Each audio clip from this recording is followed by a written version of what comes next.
Bom, alô, alô, telefonemos no ar, hoje com Gui Terreri, ou Rita Von Hunt. Gui ou Rita? Então, pode se apresentar para quem não te conhece. Quer dizer, acho que todo mundo que tá ouvindo te conhece. Não, tem muita gente ainda que não me conhece. Meu nome é Guilherme Teteri.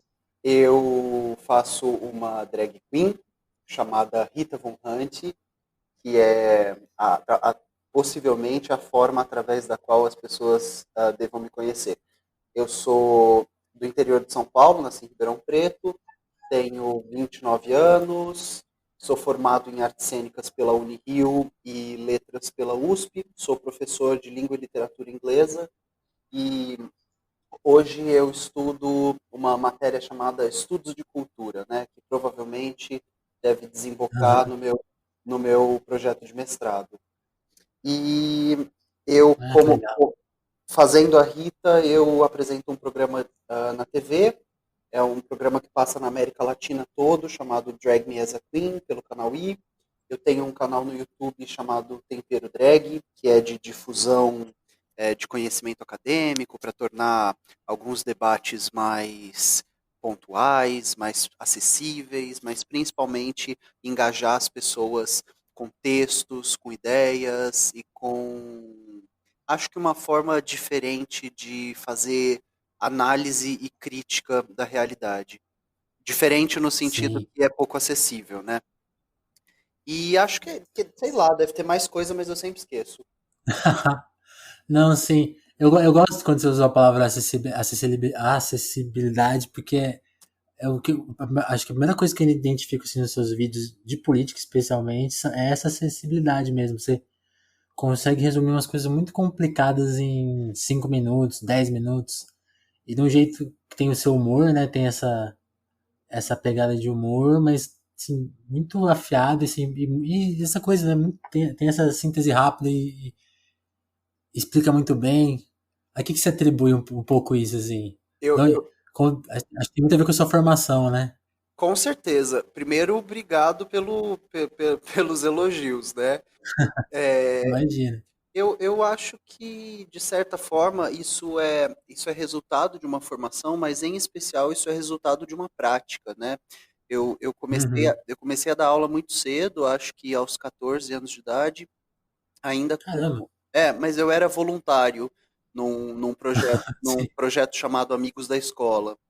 E eu gostava muito de dar aula, sempre fui apaixonado por língua e literatura inglesa, então eu me lembro desde pequeno de eu dar aula para todo mundo que falasse qualquer coisa em inglês perto de mim. Eu falava, ah, você gosta de inglês? Escuta, você quer?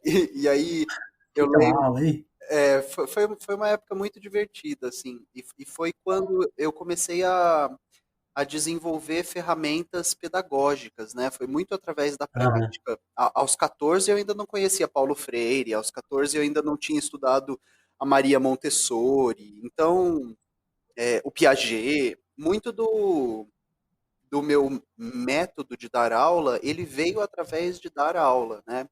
Então, Sim. como eu comecei a trabalhar cedo, assim, nessa função, desempenhar essa função cedo, eu comecei a adequar e perceber o que funcionava e o que não, quais eram as formas mais rápidas, objetivas, práticas, de fazer com que as pessoas pudessem acessar as ideias e, a partir daí, produzir ideias em cima da ideia, né? Eu acho que durante a vida também Aham. trabalhei em muitas escolas que tinham esse foco, né, de fazer com que o aluno refletisse sobre coisas, né? E mesmo quando a escola não tinha esse objetivo, a minha aula era só sobre isso. Então, acho que eu, eu venho praticando há muito tempo e agora tenho podido fazer essa prática para uma plataforma mais abrangente. Sim. E naquela fase ali, com 14 anos, você já vislumbrava, assim, se virar um educador? Ou as coisas foram. Como que as coisas foram se construindo, assim? Porque à medida que você foi fazendo os outros cursos, mudando de cidade, como que era essa vida de jovem, assim, ainda. Quando você se descobriu educador, assim? Ah, vou Bom, começar a dar aula. talvez é engraçado pensar nisso, né? Outro dia eu estava batendo papo com um amigo, o Nico, que é Aham. um amigão meu, que agora na quarentena a gente. Ele mora, sei lá, a 3 quadras da minha casa. E aí agora na quarentena, às vezes a gente sai pra andar, né? Porque ficar sozinho, preso dentro de casa, a gente fica doido. Sim. E aí a gente estava conversando sobre isso, né? Tentando lembrar, quando criança, o que que a gente queria ser quando crescesse. E eu acho essa pergunta muito problemática, né? O que que você quer ser quando você crescer? Primeiro, como se você já não fosse nada, e segundo, Sim. como se a profissão fosse quem você será, né? Isso é doido, é Não, doido. e fora o prazo, né? Ó, tem até os 18 anos aí, corre. E isso é uma grande mentira, né? Todo mundo que eu Total. conheço, assim, que fez essa escolha aos 18, hoje já mudou ela praticamente completamente. E aí, Aham. quando eu estava tentando lembrar, eu tenho essa memória muito, muito nítida de criança, que eu queria ser astronauta ou piloto de avião, que são clássicos para as crianças, né? Coisa simples, né? Mas eu acho que tem a ver com liberdade, tem a ver com exploração, tem a ver com, para quem gosta de signo, né? Tem a ver com o elemento do ar, tem a ver com as ideias, a intelectualidade, tarará. E É Libra, né? eu sou libriano. Você é o quê? Libra também. É por isso que eu saquei a coisa do ar por causa disso. Caramba! Ó, para os ouvintes que estão aí, Vinícius, Aham. Vinícius é parceiro de Dodô, que é uma amiga minha de longuíssima data. Sim. Dodô é de que signo? Ah, eu não sei. É 7 de abril. Que signo que é? 7 de abril, talvez seja Áries ou Touro. Eu não sou muito versado na signologia. Eu também, né, irmão? Mas a coisa do Libra, eu anotei sua data, né, na minha pesquisa, que aí na hora que eu vi que era 17, eu sou dia 15, né? Eu falei, tem que comentar isso, que é muito perto, né? É verdade. E E aí aí, você falou do ar, é uma das poucas características de Libra que eu conheço. e depois, assim, eu lembro, essa minha primeira infância, quando eu tenho, sei lá, uns 7 anos de idade, eu assisti O Exorcista, né? Aquele clássico de Nossa, terror e tal. E aí eu lembro que eu- eu fiquei obcecado com o filme. E aí o sonho da minha vida era virar um padre exorcista. E aí eu acho que eu fui nessa até uns, sei lá, 12 anos, acho que uns 12 anos de idade e tal, quando a gente começa a ter um tipo de amadurecimento, né, entender o que que significa mercado de trabalho, o que que significa salário, etc. E aí eu rapidamente percebi que ser um padre exorcista não era para mim. que não ia rolar. Não ia rolar. E, e aí eu já tinha esse interesse, né? Sempre tive esse interesse por língua e literatura. Sempre foram as coisas Uhum. que mais me interessavam. E já tinha decidido que me tornaria um professor de inglês e português, que faria letras, né? Inclusive é a formação mais ou menos secundária da minha mãe, né? Minha mãe, ela fez um curso na Universidade Católica de Paris, que era Letras e Sociedade, que era um tipo de sociologia com literatura, né? Um tipo de literatura com Uhum. sociologia. Eu acho que Demais. esse curso já nem existe mais, ele foi adequado, né? Ou desmembrado em letras e sociologia. Mas enfim, por que eu estou Sociologia. falando isso? Estou falando porque eu já tinha muito claro que eu queria trabalhar com isso, era o que me dava prazer, né? Das coisas que eu conhecia na vida. E fui com essa ideia até os 17, quando eu estava bem na beira do vestibular, assim, o meu irmão, que é uma pessoa super diferente de mim, né, que tem um modo de ver a vida bastante diferente do meu, ele me apurrinhava dia e noite falando que eu passaria fome se eu fosse professor, de que nenhum professor ganha bem, de que o Brasil é um país que sucateia e desvaloriza a educação, e não que ele tivesse errado, né? Eu tenho Sim, sim. inúmeros amigos professores que vivem assim, com a corda no pescoço. E aí eu decidi fazer uma outra escolha, né? Só que eu sou muito doido. E aí a outra escolha que eu fiz, pensando em segurança material, foi artes cênicas. E aí então eu fui para o Você Rio dobrou a de... aposta. Oi? Dobrou a aposta, basicamente. Pois é, falei, isso aqui é difícil, então vamos pro impossível. É. E aí eu me mudei para o Rio Entendi. de Janeiro, fui fazer artes cênicas lá, na Unirio, que na época, né, nas minhas pesquisas e tal, constava como a melhor faculdade de arte cênica da América Latina. Então, Uhum. o time de professores lá é muito, muito, muito conceituado.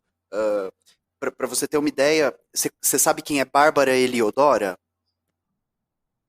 Sim, a crítica, né, de teatro, a Exato. maior crítica de teatro brasileira, né? Exato. Não, não vou dizer a maior, porque a gente teve muitos críticos de teatro fundamentais e fenomenais brasileiros. Mas a Bárbara Eliodora Sim, chegou a ser a maior autoridade, ou melhor, né, a maior especialista em Shakespeare fora da Inglaterra. achei. Sim. E ela dava aula na Unirio. Eu não cheguei a ter aula com ela. Quando eu fui para a Unirio, ela já havia se aposentado, já era professora aposentada. Mas é só para deixar a galera que está ouvindo com uma imagem do que a Unirio significa, né? Muito de quem eu sou e muito da minha forma de pesquisar, de entender, de ler, de estabelecer paralelos, fomentar discussões, foi sendo formalizado nessa universidade. Por lá. É. Uhum. E aí, quando eu vim para São Paulo em 2011 e em 2013 eu estava fazendo letras na USP. Entendi. A pergunta era essa? Não, né? A pergunta era o que eu queria ser. Não, mas a gente tá nesse caminho, a gente tá indo pela sua vida meio que baseado nessa pergunta. Porque aí você tá descrevendo, né? Você foi estudar, você foi pro Rio, você foi pra São Paulo. Aliás, até mais do que a formação, tem uma curiosidade que eu tenho, assim, por você ter morado em várias cidades, longe da família, assim. Como que era um pouco até a sua vida, assim, em comparação ao que é hoje, assim? Como que você lidava, assim, com solidão, com ficar longe da sua mãe, da sua avó, do seu irmão também, né? Eu não. Como que é, como era a sua vida e a formação dos seus amigos assim nesse período? Até porque, como você falou, né? Você ficou distante de alguns outros, de alguns amigos da época da escola. Como que era a sua vida assim, a vida pessoal nessa Nossa, época? eu talvez tenha pego uma coisa muito forte, libriana, apesar de não acreditar em signo. Uhum. Todo mundo fala que Libra tem um traquejo, é o melhor traquejo social do zodíaco, né? E nesse ponto, Uhum. assim, eu não tenho nenhuma reclamação. Eu acho que com o tempo, né, agora que eu tô com quase 30, eu me tornei alguma coisa muito próxima de um sincericida. Então eu tenho que tomar muito cuidado com a minha sinceridade, porque eu falo coisas que não deveriam ser ditas, assim, e não percebo que estou falando elas. Mas Entendi. eu nunca tive dificuldade em fazer amigos e tal, então, quando eu morei em Ribeirão Preto, eu tinha um círculo de amizades muito, muito legal, assim, com pessoas fantásticas. Fazia teatro em Ribeirão, né? Eu faço teatro, faço teatro na escola desde criança, assim. E depois de Ribeirão Preto, quando eu mudei para o Rio também, eu tenho muitos, muitos, muitos amigos queridos no Rio, inclusive amizades que mantenho até hoje. Eu estava morando no Rio de Janeiro em fevereiro. Eu fui rodar um longa-metragem lá, que deve chegar, Hum, deve ir para os cinemas talvez no final desse ano ou no ano que vem. Ninguém vai saber agora por causa do coronavírus. Mas talvez nunca você. talvez nunca mais também.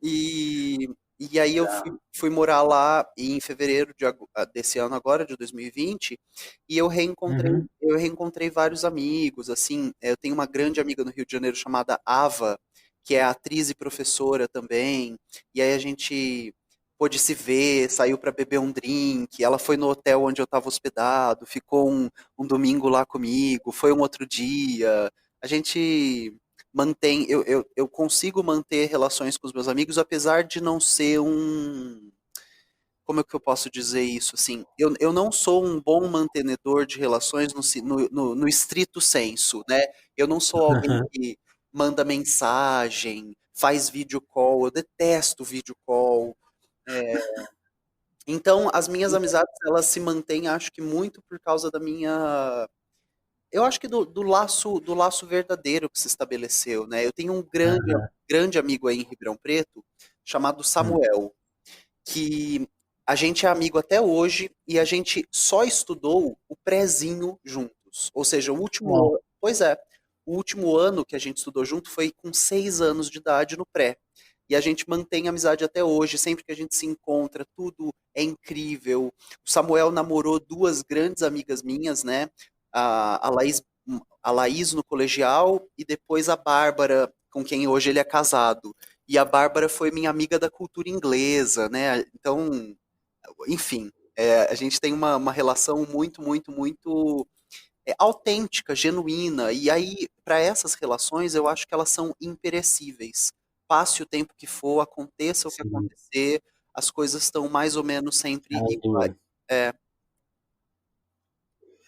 Entendi. Aí você tem essa curiosidade, né? Porque aí os comentários que eu colhi aqui, né, aqui de Ribeirão, sobre a sua época do teatro, era que sempre você era o cara já fora da curva, assim, tipo, o cara é o mais talentoso. Você via isso? Você percebia isso?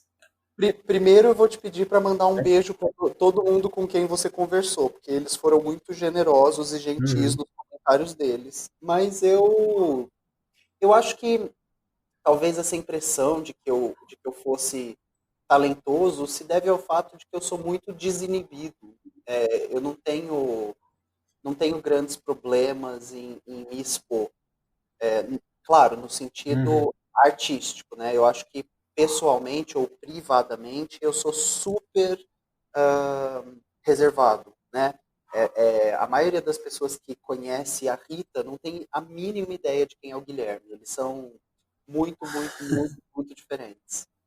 E, mas eu acho que eu sempre fui audacioso, assim. Eu sempre, por exemplo, eu era Uhum. apaixonado, alucinado, doido pela Madonna. E de certa forma, gostar da Madonna significa gostar de contravenção, gostar de quebrar regra e gostar de chocar as pessoas, porque essa é a carreira dela, né? Isso Sim. foi tudo que ela fez. E eu acho que é meio por aí, assim. Eu sempre fui um pequeno contraventorzinho. Boa, entendi. E, e essa coisa do contraventor, aí também é uma curiosidade minha. Aqui eu penso assim na minha história em Ribeirão. Eu não encontrava muitos espaços de diálogo aqui. Você encontrou esses espaços aqui? Ou você conseguiu se encontrar melhor, talvez no Rio ou em São Paulo? Como que você lidou, assim? Espaços artísticos, eu digo, assim.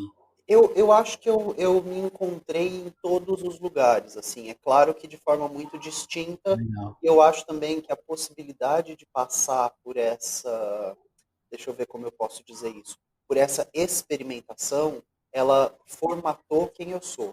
Então, em Ribeirão Preto, eu fiz teatro num grupo de teatro que tinha ali na praça. Eu acho que é o grupo de teatro Santa Marcelina. Pode ser que eu esteja falando um grande absurdo, mas é esse nome que me vem aqui na cabeça. Que é, Tudo um, bem. é uma escola de teatro e um grupo de teatro mais ou menos profissional, né? Na época eles tinham produções, os cursos eram maravilhosos, os professores que me deram aula lá eram muito bons. Foi nessa escola que eu comecei, por exemplo, eu lembro que foi nessa escola que eu li Liberdade e Liberdade, que eu conheci o Plínio Marcos.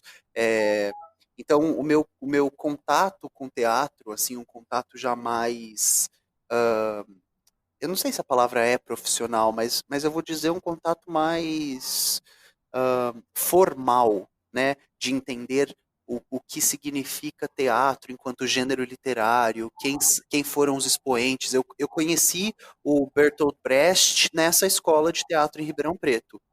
E eu tenho muitos amigos aí, por exemplo, a Dakota Monteiro, que é uma drag queen inacreditável, assim, é uma das melhores drag queens do Brasil. Ela é de Ribeirão Preto, Sim. então eu acho que Ribeirão tem possibilidades, elas certamente não são as mesmas de São Paulo e do Rio de Janeiro, né? Afinal de contas, a gente está falando de capitais e de interiores. Sim. Mas Ribeirão me proporcionou um tipo de formação e um tipo de exercício, um tipo de encontro muito frutífero, né?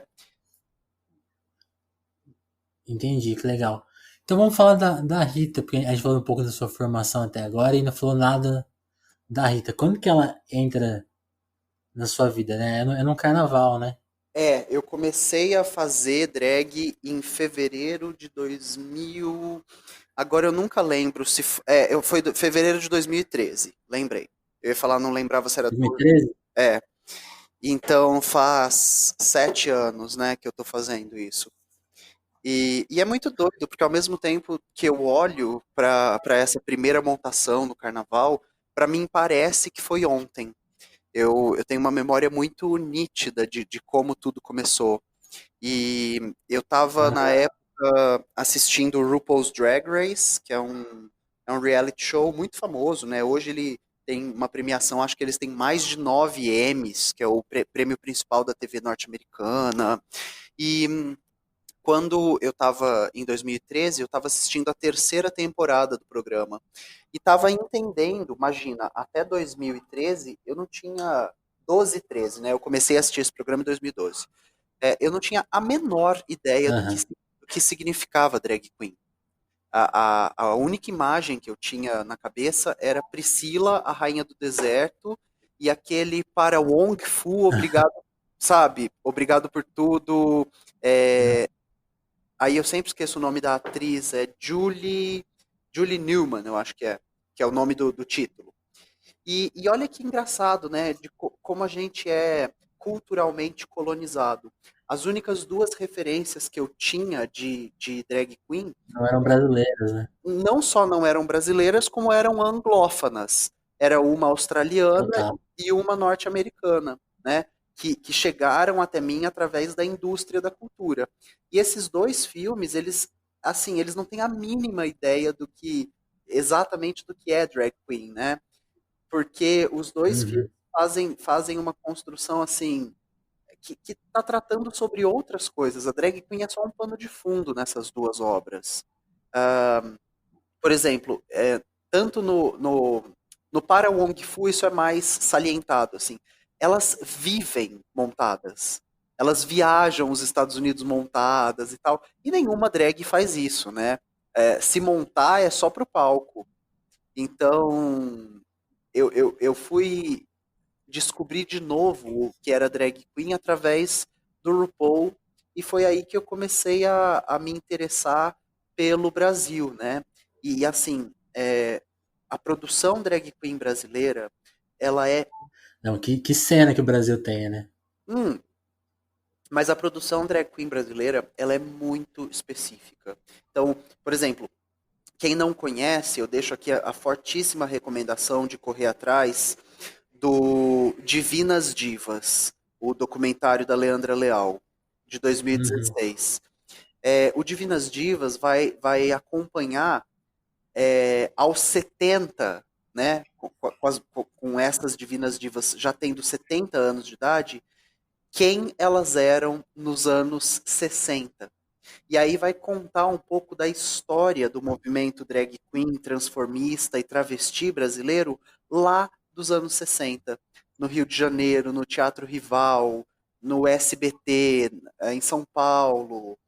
E eu tenho amigas hoje que fazem pesquisas muito intensas sobre onde estavam as travestis brasileiras durante a ditadura militar, que quando a gente fala no período da ditadura militar, a gente está falando sobre coisas como a Operação Tarântula, que recolhia as travestis da rua.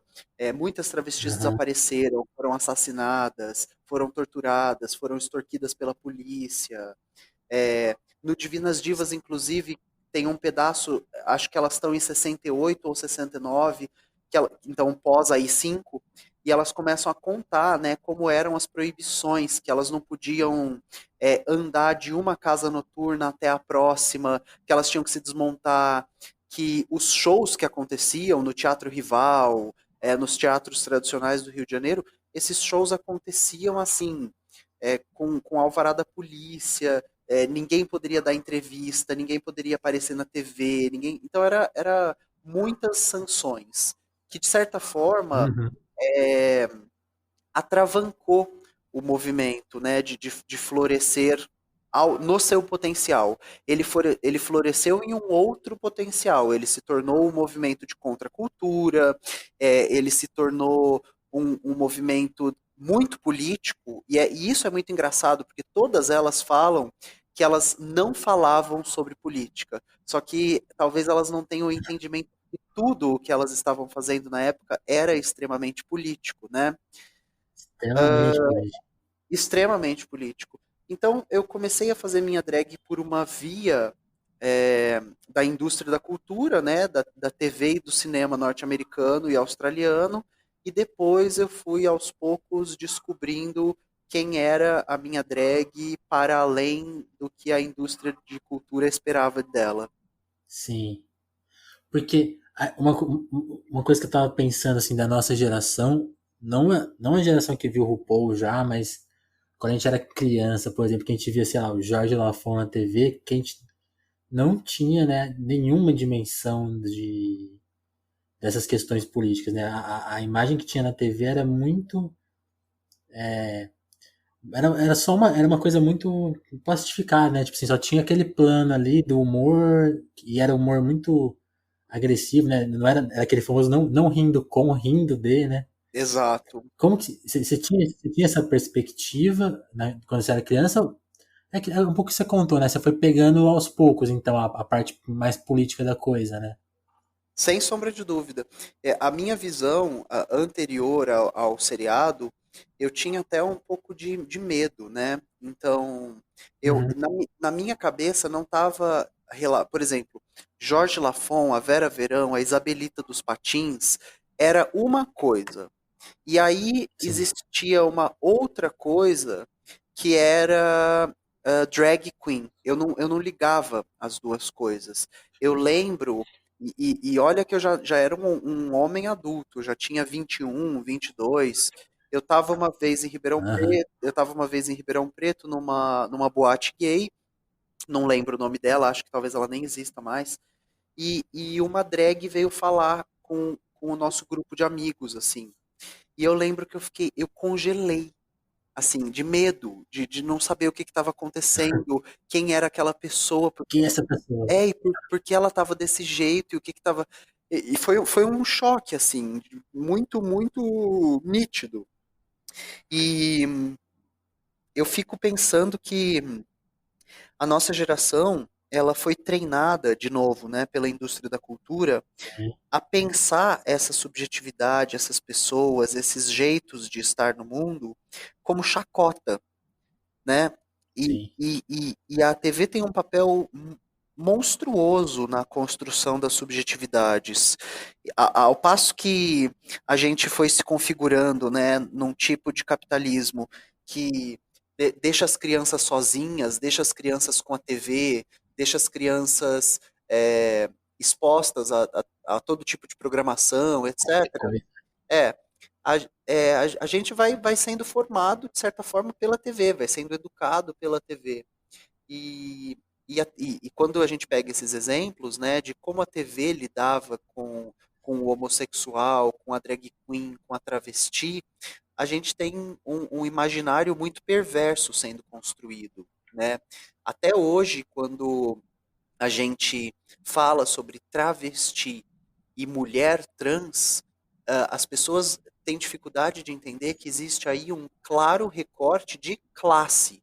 Então, Hum, a gente chama de travesti os corpos que estão se prostituindo, os corpos que estão marginalizados, os corpos que aparecem nus e assassinados na TV, os corpos que aparecem em matérias de programas sensacionalistas, né, como por exemplo o programa do Datena, que filmam corpos jogados em valas, que fazem questão de fazer matérias chacoteando, né, transformando em piada, falando, achincalhando mesmo, falando coisas como é, Emerson da Costa, conhecida como Brenda Lee, sabe?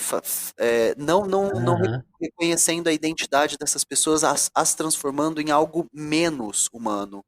E quando as pessoas falam em mulher trans, elas têm uma tendência a pensar na Roberta Close, e aí o que acontece é existe uhum, uma higienização do termo E hoje é importante que as pessoas entendam que travesti é, acima de tudo, uma identidade latino-americana e política, né? Se assumir travesti, se Ah, definir travesti, pleitear uma identidade travesti, é estar no âmbito do confronto, do conflito e da disputa narrativa política. sim. Tanto que a visão que muita gente deve ter é justamente essa que você falou, né? Dos programas policiais, aquelas cenas que viram meme, né? Uhum. É uma visão empobrecida que eu acho que o RuPaul ajudou a subverter um pouco. E aí, quando a gente, por exemplo, vê o seu trabalho, aí já é uma linha de frente mesmo, né? Tipo assim, que é a drag que fala de política, por exemplo. Quando você mudou essa chavinha no seu canal, assim, como que você chegou nesse ponto? Assim, como você até mesmo pessoalmente foi se sentindo mais livre pra, tipo, eu posso falar do que eu quiser, porque, sabe, você tinha alguma. Em algum momento você teve alguma prisão porque a gente tá falando, né, de toda essa construção muito pesada que a gente recebe, pra gente se libertar também é difícil, né? Eu sinto que eu sempre falei sobre o que eu queria, né? Então, Uhum. quando as pessoas acessam, por exemplo, os vídeos mais antigos do Tempero Drag, quando o canal era um canal de culinária vegana, eu tô a todo tempo, né? Batendo papo, entrevistando a convidada que está lá comigo, fazendo um prato de culinária vegana e fazendo humor em cima de questões sociais, né? Para mim, humor tem muito do Freud e muito do Gil Vicente. Então, o Freud, lá, já no finalzinho da obra dele, ele. Quer dizer, acho que não é no finalzinho da obra dele. O Freud vai falar um pouco sobre os conceitos de humor, de xiste, de ato falho. E ao Uhum. falar sobre essas coisas, o Freud tem até uma frase que é alguma coisa como é, o humor, ele revela muitas coisas, mas ele foi objeto de poucos estudos. E o Gil Vicente, ele tem essa frase com a qual ele abria a maioria das peças dele.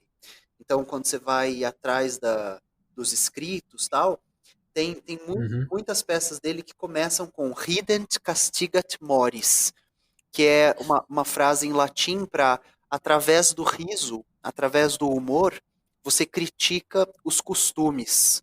Então, a Uhum. minha perspectiva humorística sempre foi essa, né? Eu gostava muito do humor do Jô Soares, eu gostava muito do humor Uhum. do Chico Anísio, e eram humores 100% políticos. Então, nunca houve uma virada de chave no sentido de que a política não fazia parte do meu fazer. O que acontece é que à medida que eu percebo que eu estou ganhando espaço, plataforma, e à medida que eu percebo também que coisas que eu acredito que são é, do senso comum, na verdade não são do senso comum, na verdade são pouquíssimas. Tô bem longe, né? Exato, estão bem longe do senso comum. A partir daí eu começo a parar de cozinhar comida vegana, porque se a gente parar para pensar, veganismo também é política, né? Ve- Total. Veganismo é um. Quem acha que veganismo é uma dieta não entendeu o que o veganismo é.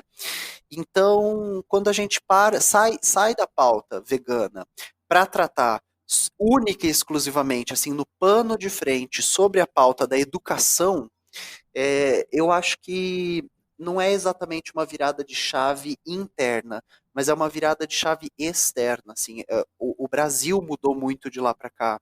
E aí eu estou assumindo um papel de responsabilidade. Eu estou chamando para mim uma responsabilidade que eu posso ter como artista, Hum. como comunicador, mas acima de tudo como uma pessoa que aparece, né? Uma pessoa que as pessoas assistem e ouvem. Então, eu fico tristíssimo de ver o tipo de celebridade que é produzida no Brasil, né? Eu fico tristíssimo de perceber qual é o tipo de personalidade cultuada no Brasil. Eu fico tristíssimo de ver Gabrielas Pugliese, o nome dela?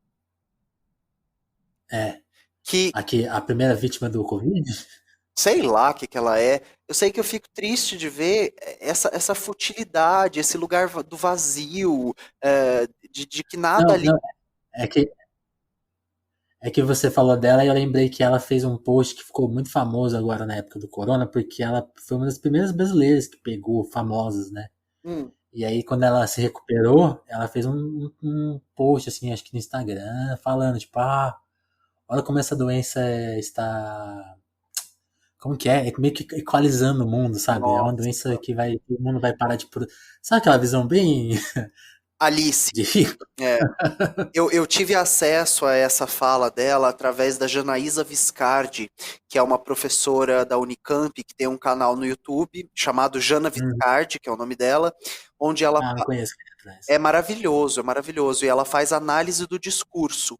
Então, ela gravou um vídeo sobre essa declaração da Pugliese.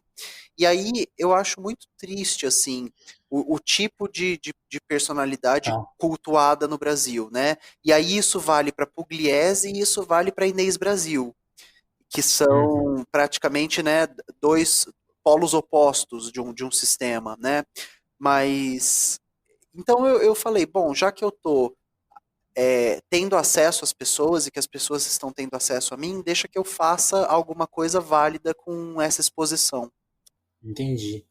É, não, eu gostei muito dessa explicação, porque eu acho que talvez tenha até me expressado mal. E, assim, agora também estou entendendo melhor a questão, mas acho que talvez que eu tenha falado de virada, aí que também é que você falou, né? Tudo ali já era política. Então, o veganismo já era muito forte, né? Tem essa parte política do veganismo que é fundamental, né? Derrubar uma indústria, uma puta indústria, né?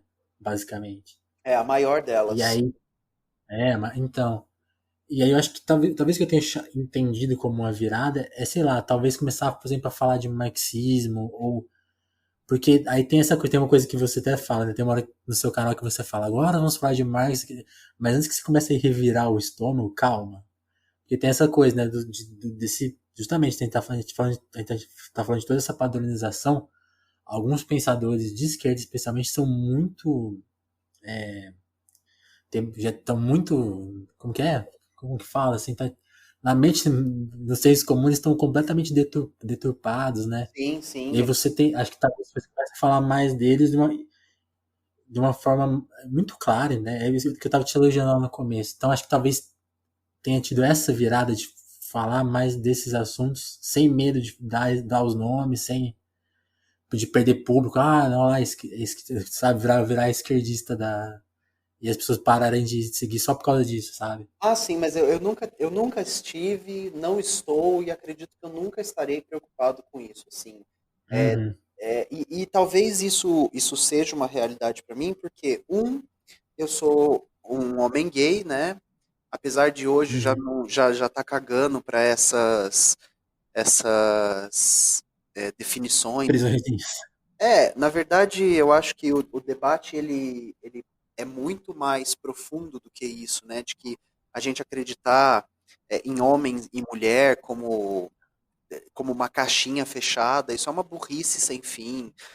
A gente acreditar Uhum, que a nossa sexualidade é estanque, né? De que ela está ali configurada, de que ela é estável, de que ela não sofre. E isso também é uma burrice assim infinita. Isso é uma falta, um tipo de ignorância, né? E o mais triste de tudo é que é ignorância de si.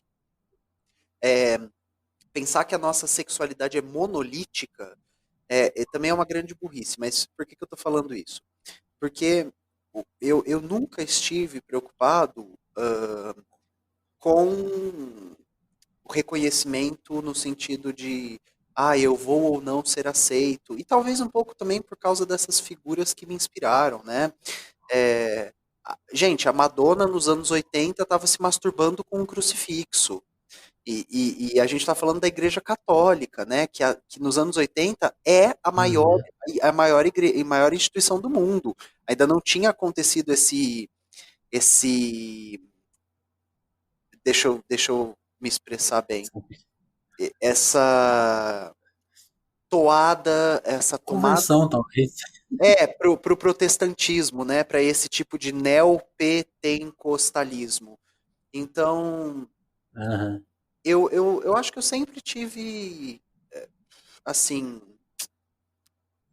é que, na falta de palavra melhor, cagando se as Uhum. pessoas iam gostar ou não, se as pessoas iam me seguir ou não. Mesmo porque eu acho que quem começa por aí começa errado, né?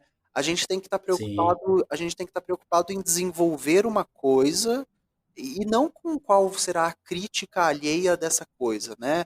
Mas eu estou falando sobre arte. Desenvolver um trabalho artístico é está prévio à preocupação de expô-lo, né? Então, Sim. as obras de arte mais importantes do mundo, muitas vezes elas têm impactos extremamente negativos com a crítica e com o público. E aí, depois de 10, 20, 30, 40 anos, um século, as pessoas vão reconhecer a genialidade e a importância daquela obra. Ah, é um pouco o papel do artista cagar para o público. Uhum. Sim, total. E aí acho que eu tava tentando tratar desse assunto de uma forma que, pelo menos assim, sei lá, é engraçado, porque a gente, ao mesmo tempo que seu canal vai mudando, eu mesmo também fui mudando muito nesses, acho que, 2 últimos anos, assim, as minhas visões, fui ficando cada vez mais radical, eu acho. Ah, E, e, e lendo mais, perdendo todos os preconceitos com mesmo o Marx, começando a ler de fato, talvez, né? aham, E aí tendo acesso, por exemplo, aos seus vídeos, aí, antes mesmo a Sabrina também, que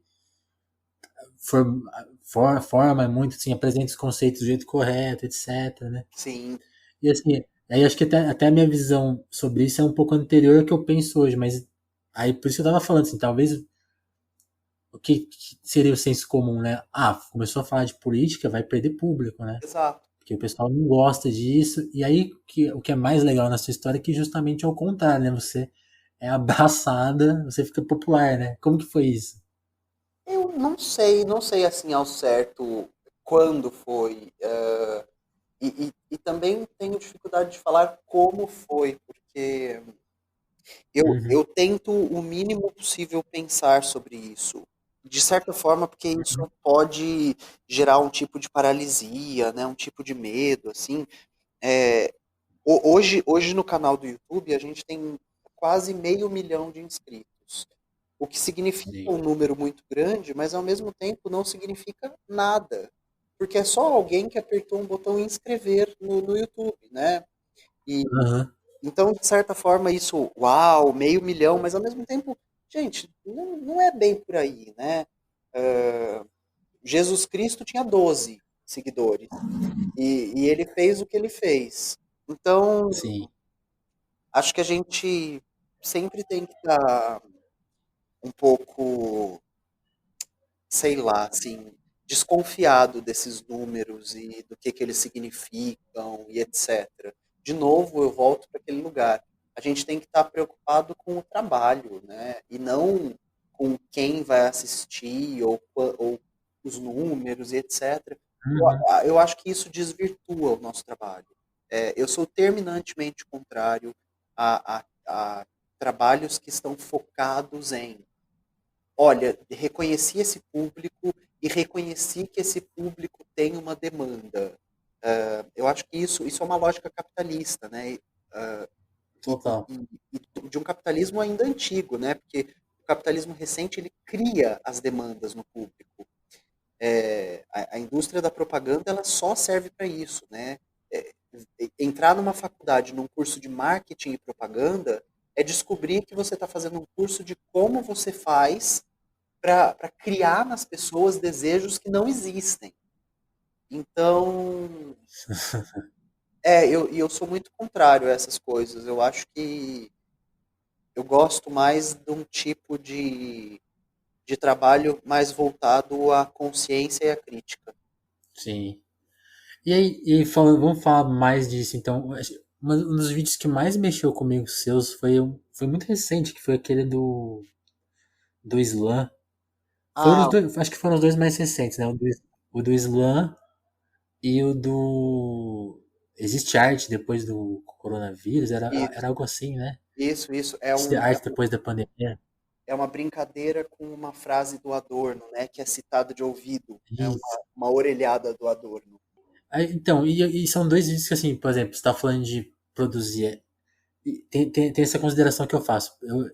Eu encaro realmente, como você descreveu, né, os seus vídeos como obras artísticas mesmo, assim, tem a mensagem ali mais imediata, mas tem todo o pano de fundo, como isso vai, eu fico imaginando como isso vai ser lido daqui, sei lá, daqui 1 ano, daqui 5 anos, daqui 10 anos, Uhum. que é uma característica, né, da arte, né, como que ela, porque tem essa permanência mesmo nos seus vídeos, não são coisas para que amanhã estão tão velhas ou ultrapassadas mesmo. E aí, nesses vídeos específicos, você fala de arte. Eu queria que talvez casasse um pouco os dois assuntos. Que se você falasse um pouco o que você fala nesses vídeos, pra gente falar desses nossos tempos atuais e encarar mesmo como você faz a sua obra. Assim, como que, por exemplo, os seus vídeos, há um tempo atrás, você fazia vídeos de 5 minutos. Agora eu reparo que você faz vídeos mais longos, ou assim, até mais, cada vez mais, assim, acho que mais bem escritos, mais divertidos. Essa que é a sua preocupação, né? Imagina. Como que você tá trabalhando nisso, assim, hoje? Eu sinto que aos poucos, né, lá no começo, quando esse material era produzido, Uhum. eu tava ensaiando, né? É, Uhum. todo processo é assim, né? Ele tende a se reconfigurar com a passagem do tempo. Então, sei lá, Sim. o primeiro vídeo que eu faço que não é de culinária, ele tem 1 minuto e ele se chama Apolíticos. E nessa época a gente tinha pensado em começar para o YouTube uma série de vídeos em 1 minuto no qual eu falaria sobre um conceito. E aí esse vídeo de 1 minuto é sobre pessoas apolíticas. Aham. Depois eu comecei a perceber que em 1 minuto eu não ia conseguir definir nada. E aí a gente fez uma brincadeira que era o Rita em 5 minutos. Aham. E aí a gente começou a, em 5 minutos, discutir temas como rede social, padrão de beleza, é, monogamia, a educação sentimental. E aí eu percebi que 5 minutos também não eram suficientes para fazer a discussão. Hoje, os nossos vídeos eles vão em torno de 10 a 20. Eu tento nunca passar de 20, tem alguns que passam, né? Em especial uma série lá do canal chamada Mulheres Foda, que a gente conta Aham. a história e os feitos de mulheres que nos são muito inspiração, assim. Bom, à medida que o tempo vai passando e que esse ensaio vai se configurando em novas questões, essas minhas novas questões me levam a um novo fazer artístico. Esse novo fazer artístico vai me suscitar novas questões. E aí essas novas questões, Uhum. sabe, e esse é o conceito de praxis marxista. Sim. É um saber que informa uma prática que reinforma uma teoria. Eu acho também que o conteúdo ele está em constante transformação, porque eu estou em constante transformação. Então, essa semana eu li uma pesquisa, um estudo de um professor de psicologia da Universidade de Washington sobre casais recém-casados, né? E aí esse professor ele desenvolve como se fosse uma métrica, né? Da qualidade da relação. E aí através dessa métrica ele consegue fazer um movimento de flashback. Então ele Uhum. conversa, investiga esses casais assim que eles estão recém-casados e conversa e investiga esses casais 6 anos depois, 10 anos depois, e ele descobriu nesse estudo lá nos Estados Unidos, com casais de uma certa classe social, etc, etc, ele descobriu que existe um indicativo de casais que vão ficar juntos e de casais que vão se divorciar. E então esse é um conteúdo que eu quero produzir lá para o canal, sabe? Eu quero tornar essa pesquisa desse professor mais conhecida, mais debatida, mais divulgada. E eu sinto que o, o, o meu processo artístico ele está em constante transformação porque eu estou estudando, eu estou lendo, eu estou pensando, eu estou encontrando pessoas, eu estou me deparando com questões, e tudo isso, de certa forma, molda e modula o nosso fazer artístico, né? E nesses últimos vídeos do canal, os que você menciona, a questão central é essa, é que é, defrontados com a barbárie, né? Então, defrontados com um setor da burguesia que fala que a economia não pode parar, o que são 7.000 mortos, que Sim. a doença só afeta velhinhos, então por que fechar escolas? Então, deparado com esses conceitos de barbárie, né? Esses conceitos de isso aqui não é civilização, né? Isso aqui na verdade, é a faceta negativa da civilização. A civilização Total. gerou esses monstros. Então, defrontado com isso, uma resposta do senso comum é de que o artista para, né? Porque a gente acredita que o artista se alimenta da beleza, o artista se alimenta da harmonia, o artista se alimenta da paz, que de certa forma é verdade, né? Quando a gente pega a história dos movimentos artísticos, eles sempre florescem em momentos de não guerra, né? Uhum. Então, o trovadorismo vai acontecer numa época em que o sul da França não está sendo assolado por guerras. Enfim, estou dando esse exemplo para falar. Ao mesmo tempo que isso é verdade, o oposto também é verdade, né? Então, se a gente pensar no Japão, depois da Segunda Guerra Mundial, depois que o Japão foi bombardeado com duas ogivas nucleares, depois que o Japão foi destruído pela anti-rosa, né, que o Ney Matogrosso vai chamar de a rosa atômica,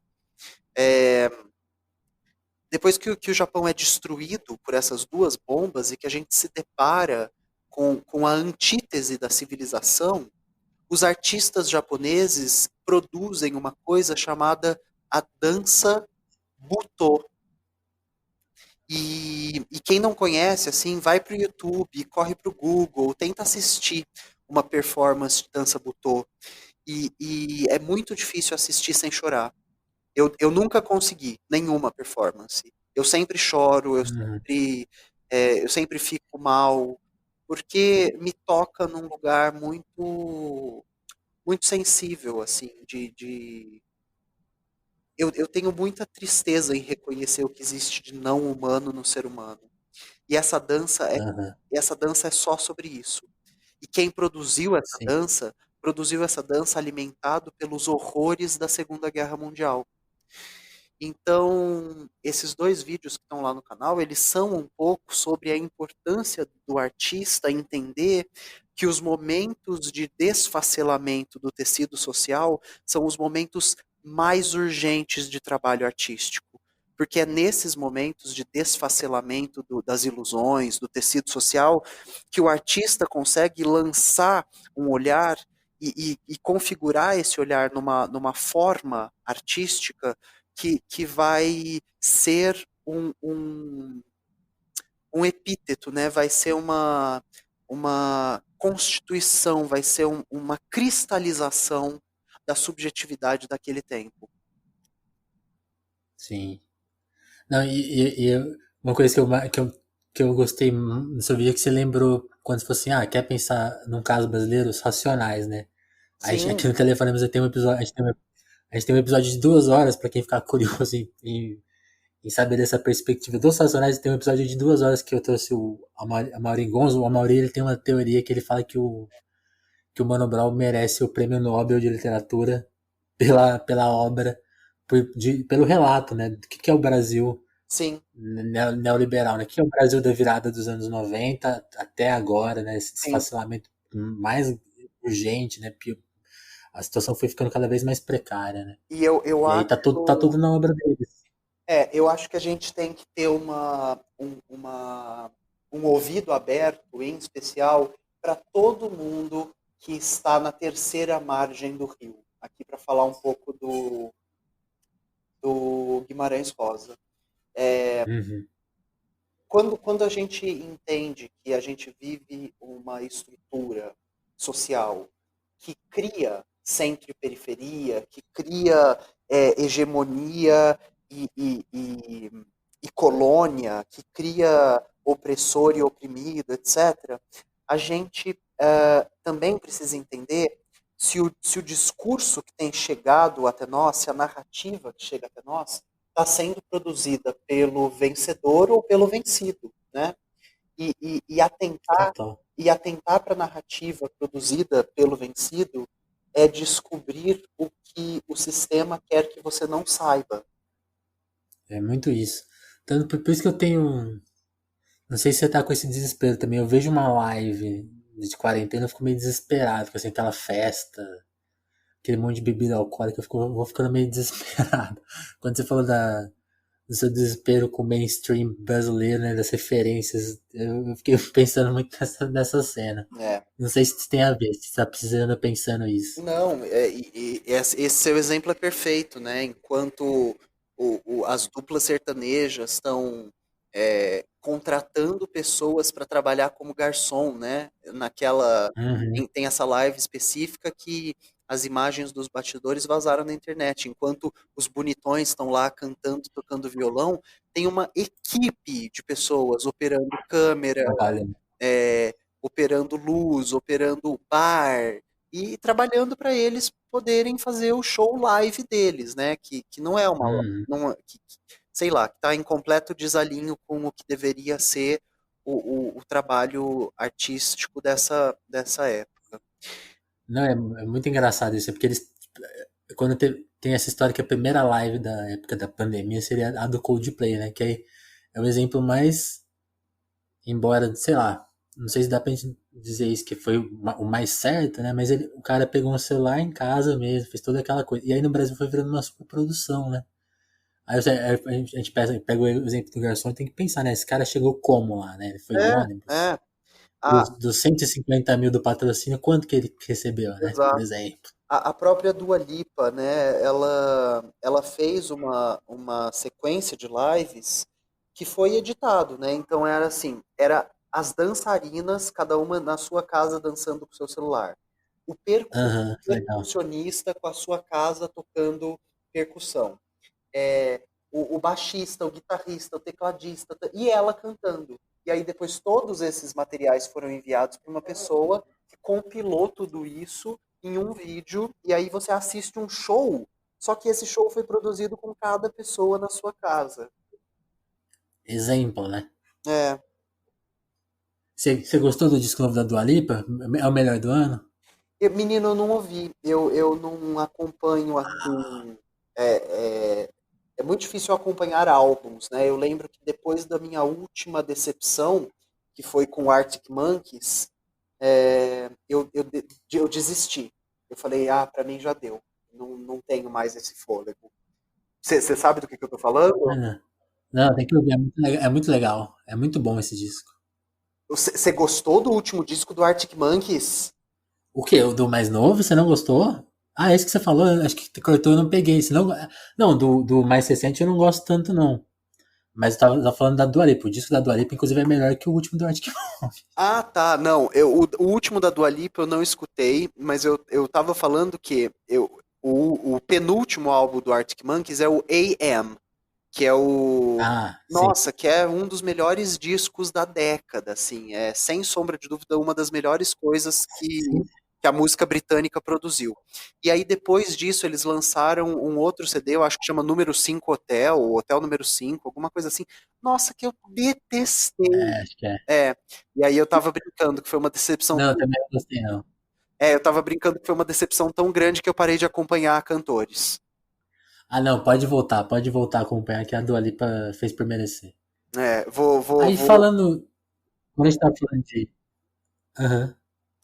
Quando a gente tava falando de construção artística, aí eu queria saber nessa essa visão de que você tem de como você vai construindo a Rita, né? Porque, obviamente, o Guilherme e Rita são coisas separadas, mas como que você trabalha para talvez não cair numa prisão na Rita? Ou nem existe muito essa possibilidade porque você consegue lidar com ela tão naturalmente que isso não chega a ser um problema? Ou você teme que em algum momento você se desinteresse por ela? Existe assim, uma possibilidade de você criar uma outra personagem? Existem esses tipos de ramificações ou as coisas andam mais juntas? Como que funciona isso? Eu acho que quem faz uma drag não consegue fazer outra drag, né? A gente faz uma única. É como palhaço, né? O ator que desenvolve um palhaço, ele não consegue desenvolver outro palhaço, Outra. porque tanto o palhaço quanto a drag, eles surgem de uma pesquisa íntima do mapeamento da subjetividade. Por exemplo, eu vou dar aqui um exemplo de uma coisa muito engraçada que aconteceu esses dias comigo, que eu estava batendo papo Uhum. com a Dimitra Vulcana, que é uma outra drag Sim, queen, também educadora no YouTube e tal. ótimo. A Dimitra é doutora em saúde pública, né? E a gente estava batendo papo, assim, e aí ela estava me contando, eu acho que eu perguntei para ela quais eram as séries de TV preferidas dela. E aí Aham. ela me contou que eram todas de sci-fi, assim, de science fiction. E eram Star Trek, Doctor Who, ah, mais uma desses galera que atira Esse laser. Skinner. É. E aí eu falei, bicha, o jeito que você maquia seu olho é completamente Star Trek. E aí a gente começou a rir, porque o jeito que ela faz a maquiagem dela é super futurista alienígena. E aí eu falei, caralho, tem tudo a ver com o que você gosta, tem tudo. E aí nesse Te dia, desvendei. perdão? Você desvendou ela. Não, eu acho que ela já sabia, eu que era doido de não saber. E aí Aham. eu comecei a perceber que a Rita, ela é também muito disso, assim, a Rita tem muito do Las Chicas del Cable, a Rita tem muito do Downton Abbey, a Rita tem muito do, como é que, Mad Men, que são assuntos e séries que me interessam muito, assim, né? E de certa Aham. eu sou apaixonado por essa época do mundo, eu sou apaixonado por essa estética, eu sou apaixonado por esses assuntos, e isso reflete na drag. Então, eu acho muito difícil que apareça outra coisa, porque essa drag não é outra coisa no sentido de que ela não é outra pessoa, né? Ela é um lado meu que não é o lado que normalmente eu expresso na minha vida cotidiana. Ele é o meu lado artístico. Sim. E de certa forma andam muito juntos, né? Não tem como Sim, eles são indissociáveis, né? ser dissociáveis, é.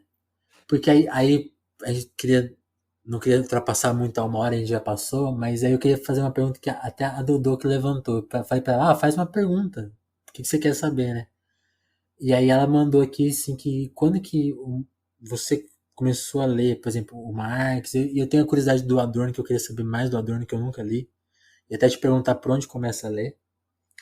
E aí eu queria saber, a gente falou muito da sua construção, né? Tanto artística quanto intelectual, mas desses dois autores, quando que eles entraram especificamente na sua vida?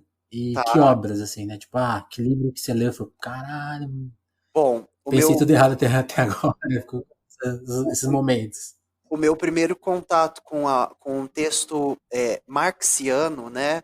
Então, marxista é Uhum, a teoria que vai surgir no mundo pós o desenvolvimento de um método de análise do mundo que o Marx e o Engels desenvolvem. Então, textos marxistas eu já tinha tido uhum, contato com uma infinidade deles. Mas eu nunca tinha tido contato, e muitas vezes eu lia esses textos marxistas sem os identificar como marxistas, né? Porque na tradição sim. intelectual, é, pouquíssimas vezes a gente faz uma distinção. Atenção, alunos, hoje vocês lerão o texto de um estruturalista francês. Atenção, alunos, hoje vocês lerão o texto de um pós-estruturalista. Muito raramente isso acontece. Então, eu já havia lido textos marxistas, mas o meu primeiro texto marxiano foi o Manifesto do Partido Comunista, que eu li em 2000 e acho que 12 ou 13. E o Adorno, o meu primeiro contato com ele foi, acho que a indústria de cultura, né? E foi já na faculdade de letras, então talvez tenha sido 2015. É uma coisa bastante recente, assim. É recente, achei que era mais antigo até. Não, não. Legal. E, e outra coisa que E aí, duas coisas que se juntam, né? Essa formação sua e, por exemplo, o Paulo Freire, que você cita bastante também, e que tem a frase dele que você sempre recupera que educar não é transferir conhecimento, né? Como que você lida com essa paciência de ter o seu aprendizado enquanto vai formando as pessoas também e lidando com as ansiedades de todo mundo? Ah, Como esses dois assuntos se conectam? eu acho que não existe outra forma de lidar. Ela é muito natural para mim, ao passo que, de certa forma, sempre foi alguma coisa que estava em mim. É que agora eu encontro ferramentas e instrumentos para pensar sobre ela e para melhorá-la. Mas, Uhum. mas eu sempre fui muito tranquilo, assim, pouquíssimas vezes eu me entrego a emoções, tenho rompantes de emoção e tal. Eu sempre lidei com a realidade de forma muito tranquilo, racional, paciente. São coisas que faziam parte da minha lida, assim. E tem uma coisa que eu sempre soube, é que é impossível aprender sem admirar. Então, quando a gente pensa sobre a nossa vida escolar, os professores com quem a gente mais aprendeu sempre são os professores que a gente mais admirava. E, Verdade. e as matérias nas quais a gente ia super bem eram as matérias ensinadas para a gente através de uma prática que nos causava catarse, né, que nos envolvia e etc. E eu acho que são esses conhecimentos que possibilitam o meu fazer. Legal. Você pode adiantar pra gente qual que é o vídeo da semana? Você acabou de gravar?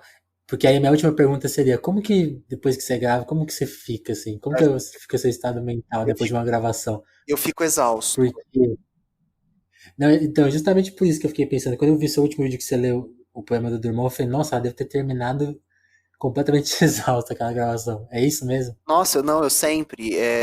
Normalmente o processo de montação ele demora alguma coisa entre 1 hora e 1 hora e meia, 2 horas. E o processo de desmontado demora 15 minutos, porque é uma angústia, assim, é tipo, ai, rápido, tira, tira, tira, porque Uhum. a gente está exausto, exausto, exaurido, é uma coisa que tem uma demanda muito, muito grande, muito pesada, muito forte. Todo trabalho artístico, né? Você não conhece um cantor que sai do palco e fala, ai, agora deixa eu ir lavar a Vou sair. louça, né? A gente sai desse trabalho que na maioria das vezes é um trabalho físico, né? E a gente sai desse Sim. trabalho extenuado. Então, o vídeo dessa semana é sobre liberdade de escolha. Ah, é. Pode repetir que cortou, não ouvi. Liberdade e... O vídeo dessa semana é sobre liberdade de escolha. Eu vou falar sobre dois documentários.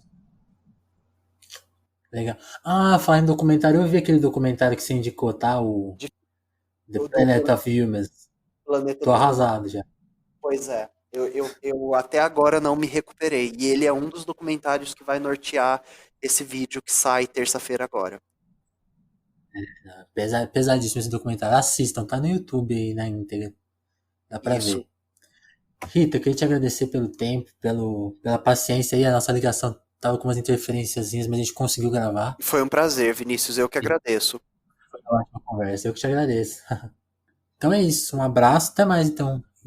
Rita, valeu. Muito, muito obrigado. Te desejo muita força, sorte e inspiração nesse seu processo, nesse seu projeto e nesse seu produto. Até uma próxima. Valeu. Até. A gente conversa mais em breve, então. Tá certo. Valeu. Um abraço.